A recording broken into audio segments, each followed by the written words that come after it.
Hey guys, it's Kevin with the New Warehouse podcast on site here at Manifest. We're in the podcast studio today, and I am joined alongside me here with Marc Gorlin, who is the CEO and founder at Roadie. And we're going to hear about the Roadie journey and story today. We're also going to talk a little bit about their cross-dock offering and how that's helping with big and bulky logistics, which can be a challenge. And we're going to talk a little bit about those challenges, and we're going to talk a little bit about maybe the solution here today too. So Marc, welcome. How are you? Thank you. I'm doing great. Thanks for having me on. Definitely happy to get you on. I've been following you for quite some time, so definitely great to get you on as a podcast guest. But for people that are not familiar with Roadie, why don't you give us a brief overview of what it is? Yeah, Roadie is a crowdsourced network, so regular people in regular vehicles that are delivering things from retailers, everyone from Walmart to Best Buy to Home Depot, Tractor Supply, CVS, and many others. But it's using regular people in regular cars. The idea started, the North Star is funny with startups. This is my fifth one, and it sort of stayed the same from the moment I had the idea. Okay. Interesting. So let's talk about that a little bit, because you're the founder of Roadie, right? So tell us a little bit about, I guess maybe some of your background and where the idea for this came from and how it kind of came to fruition. My background is just, I guess, serial entrepreneur. So started a company called Cabbage, PGP, Vertical One. None of them in the same industry. Last was in financial services, and then I went to logistics thinking that would be easier from a regulatory perspective, and I was wrong.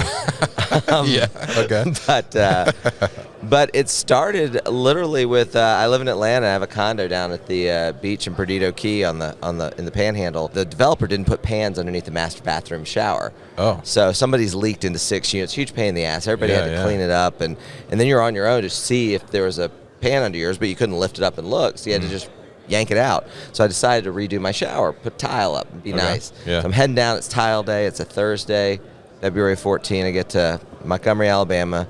I'm sitting on the overpass, and I get a call from Glenn, the tile guy. Now, he's from UCLA, if you know where that is. Yeah, sure. It's not that one. Okay. It's actually the upper corner of lower Alabama, and he doesn't talk like probably anyone watching this podcast. Okay, yeah. And the call goes like, he goes, "Hey, Marc, this is Glenn. That bullnose tile done shown up broken as shit. Ain't going to be here till overnight delivery, which is on Monday."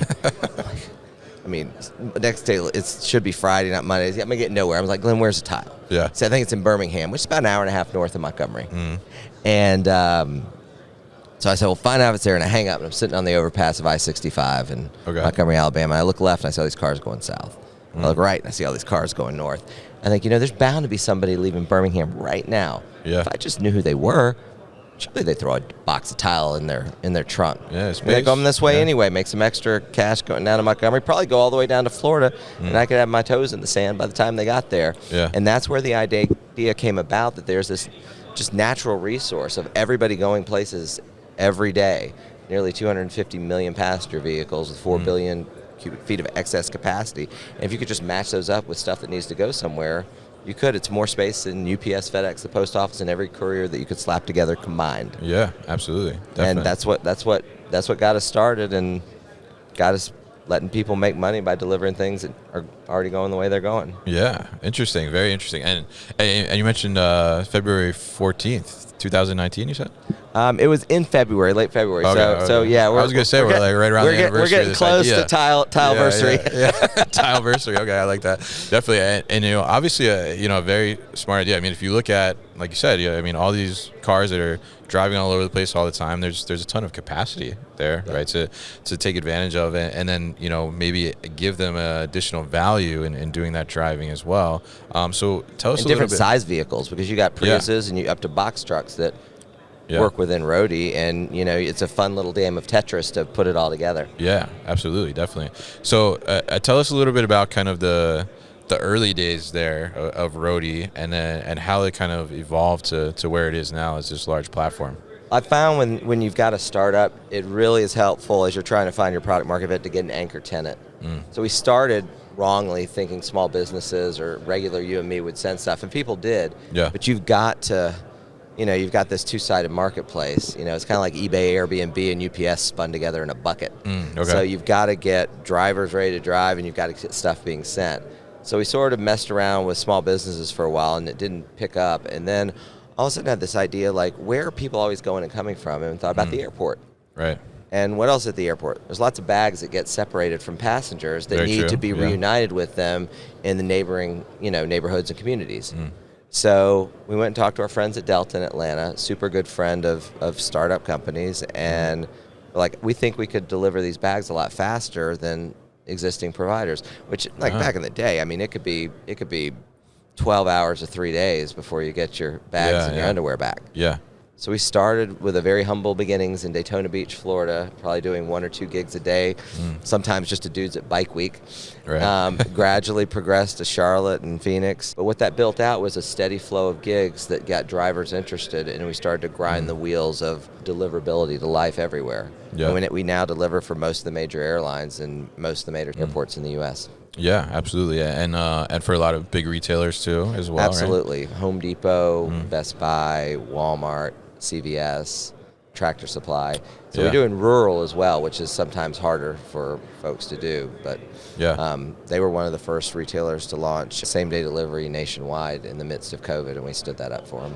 Yeah, and Tractor Supply, and I'm in a rural area of New Jersey, and I drove Roadie before, as I mentioned to you, to try it out with my son. He wanted a little experience of what it's like to be a UPS driver, so we tried Roadie, and that's one of the deliveries we did was Tractor Supply. And did you? What'd you deliver? It was I think it was some feed to a horse farm, because a lot of horse farm out by me. And yeah, it was super interesting, definitely. Did your son like it? Yeah, he definitely liked it. Yeah. I mean, he's past that now. This was a couple of years ago, but he was getting this phase, always looking for the UPS driver, and very curious about that, and so that was a good way for us to actually experience it. It's really fun. There's a community aspect to Roadie that kind of might get lost in some of the more transactional gig networks that you see. We've seen people deliver blinds for Home Depot to someone's house, and they're getting ready to put them up because they just had a baby, and the driver just had a baby and had to do the same thing. So the blinds actually got there, and they got put up by nap time, and gave them some tips on how to put them up. I mean, I've driven gigs. There was a baby gift going from Atlanta to Chattanooga, and I was driving up there anyway. I had my kids with me. It's just kind of fun. Yeah. I mean, you're helping somebody out, and you get a little gas money while you're doing it. Yeah, definitely. You pay for that trip, definitely. So tell us now about, because this is the new warehouse podcast, right? So we talk all about warehousing. So tell us a little bit about how Roadie can work with warehouses and fulfillment centers. Sure. Well, you see this now with the way same-day delivery and everything fulfilled from store has sort of evolved. Right. But there's a process involved with that can be inefficient at scale, which is you've got stuff as a retailer going from your DC to your store, and items put up on the shelf. Somebody orders it online, and that same person goes and pulls it off the shelf. Right. And then takes it to the back, and a Roadie driver would go and deliver it. And that's fine for stuff that is right there, plentiful in the store. But most of these folks have, $100 million, $200 million DCs nearby. So what we've developed is Roadie XD, which is a cross-dock product that allows major retailers to take things in their online orders as late as they want at night and just get us a tractor trailer full by 6 a.m. Yeah. And we'll have them delivered that very next day. Oh, really? And in some cases, they can hold deliveries till noon and bring it, and we'll have them delivered the same day.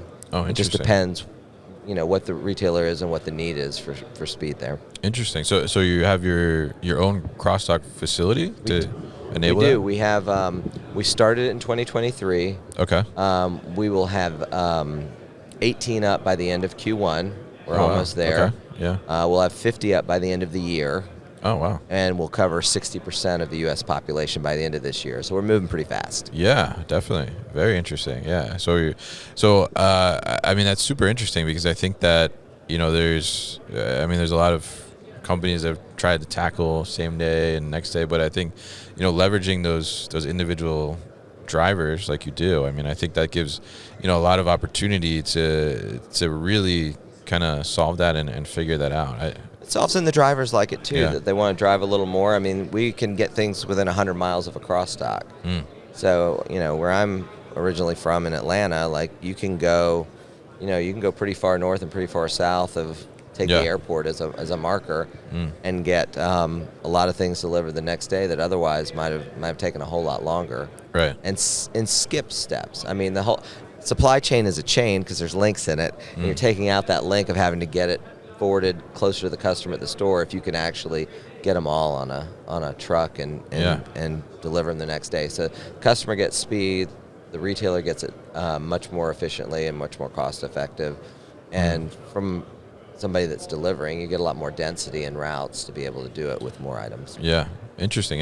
Yeah. And I know myself, like I've leveraged Roadie. I said I've driven Roadie before, but I've also leveraged it from the perspective of a fulfillment center, and having like this, late order or something comes in, needs to get out same day, has to get it to the sortation center, like call up a Roadie, and they're there fairly quickly to be able to take a few boxes or more over, and it's been really helpful in accomplishing that. Some late nights in the fulfillment centers, I would say, when we're trying to get some things out on time, and some last minute things or important orders that come through, to be able to accomplish that. But you're also focusing on some of the big and bulky delivery as well. So tell us a little bit about that. Yeah, I mean, the cross dock is built for big and bulky. I mean, it's something that we've done surveys, and it's something that retailers don't offer a ton of options on delivery, even though customers want it. Yeah. It's harder to go through the standard package networks because the belts really aren't built for stuff we'll do 200 pounds or more, and it's there's damage if you have it touching a lot of places. So much like I'm describing, you can go from these the actual DCs of the retailers, right, and bring larger items, get it there, and get it delivered much faster, much less touches, not having to go on equipment that it's not made for. Right. And customers are happy because they're getting it a lot sooner. So there's a ton of benefits to it, and it's something that's been pretty difficult for the traditional carriers to deliver, and pretty expensive as well. Yeah. So we're sort of pulling back the veil on that, and make pretty clean and easy pricing to get that stuff delivered. Yeah, absolutely.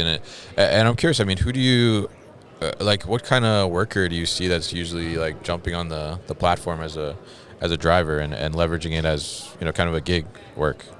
That's usually what it is folks that are doing gig work. I mean, there's people that do it a lot, that might have or rent a panel van or a box truck doing these larger items. Okay. But all in all, I mean, since we started, it's been people are either going that way or doing it when they want to do it. And that sort of remains the same today. I mean, people do pop in and out of the network, and they do it, depending on the time of year, depending on, kids leave college and go back into school, so there's towns where suddenly you have more or less drivers. But it's good. It helps get more drivers in the population.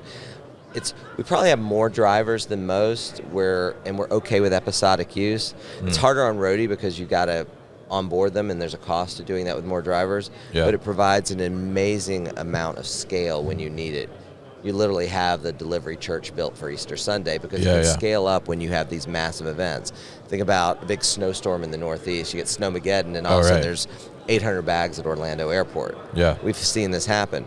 The traditional model is, you got 4 vans that come in and go north, south, and east, west until 3 or 4 days later, maybe you get your stuff back. Yeah. Here it's more like ants to an anthill. Everybody knows that, there's a lot of gigs there, and it helps clear the load without the airlines or retailers having to have their own pretty high-cost fixed assets to solve those problems for exceptions.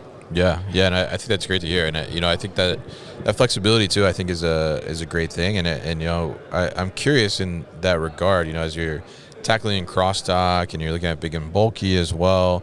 I mean, you're essentially kind of tackling a lot of that last mile delivery, right? Which has been such a hot topic for a few years now, right, in the space. But from your perspective, I mean, what does the future of delivery look like to you? I mean, it looks like you want to be able to get your big screen TV the same way you get your, Lemons, Blue Jeans, and laundry detergent. Yeah. You don't expect there to be a difference in it. You probably expect to maybe pay a little bit less if you can take a little longer, and pay more if you need it now. You need a chair for a party, then you're willing to pay to get it there tonight if the party's tonight. Yeah. If there's no party and you just like the chair, you might want to pay less and get it this weekend. But I think you're going to see the number of SKUs that are available for it explode. Historically, it's more been smaller items. That's what's so cool about Roadie XD and the big and bulky items within it, is you can get anything. You can get barbecue grills and big screen TVs the same way you get an iPhone charger cable. Yeah. Interesting. Yeah. Yeah. And I think that it is like an interesting thing because I think the, traditional way that shipping is happening and all that stuff, this standardization and the systems that have been put in place makes it challenging to do some of those things. And I think, working with different drivers and different types of vehicles and, just having, these one or two deliveries that they're going to focus on and do allows that flexibility to have those things happen. And I'm curious there, I mean, you mentioned this a little bit earlier, but the idea of delivery in rural areas, right, where, traditionally because population density is low, making those economies of scale doesn't necessarily make sense for some of the bigger carriers to service, right? So how does, something like Roadie kind of help with brands service those customers a little better and maybe give them some better shipping levels? Well, two things. It is a little more expensive for traditional carriers to do it, but the Roadie network takes people in your own community. Yeah. If you're in your Tractor Supply near your house in New Jersey, I mean, there's people that work there. There's people that shop there. They're the same people that are drivers. Yeah. And more, you get these sort of micro groups of drivers that have an affinity near stores, near CVS's, near whoever, and wind up delivering for these brands. One thing also is getting further up in the supply chain where, when these orders are coming in electronically and you have the option, it could be at a store, it could be in the DC, sure, yeah. You know what the range is that you can deliver from, the Roadie XD crossdock in any of the cities we're in. You can judge where you're putting inventory, so you're not having to send something to the store that you don't need to. You're leaving the store stock for people that are walking in and using your DCs probably in the most efficient manner you possibly can. Interesting, yeah. But I think you do hit on with the rural. I think that's something else you get. I mean, rural is going to more and more start getting the same level of service that big city gets. Definitely.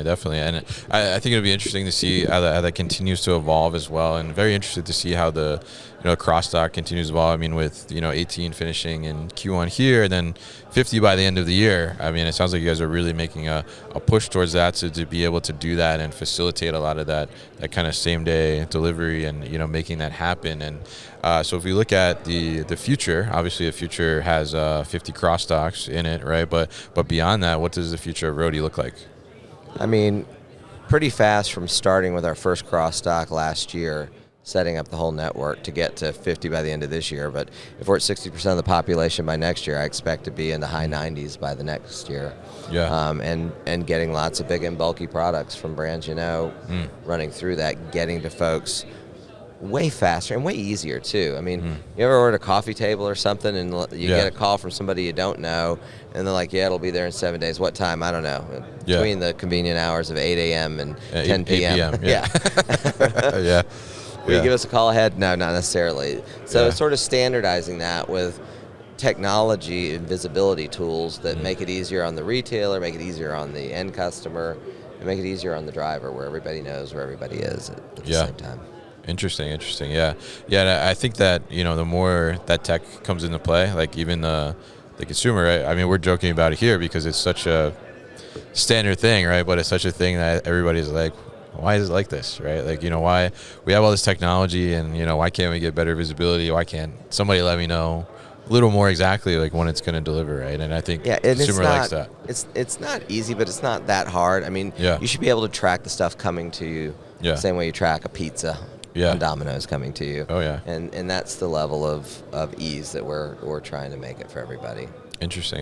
And I have to ask you, too. I mean, we're here at Manifest, right? And we're on the last day here of Manifest. So, aside from the future of last mile delivery, which we've talked about here, what else is catching your attention from a technology perspective in logistics? It's interesting that if you look at the name badges, as I know you have here, it seems like a solid third of them have tacked AI onto whatever their company name is. .ai.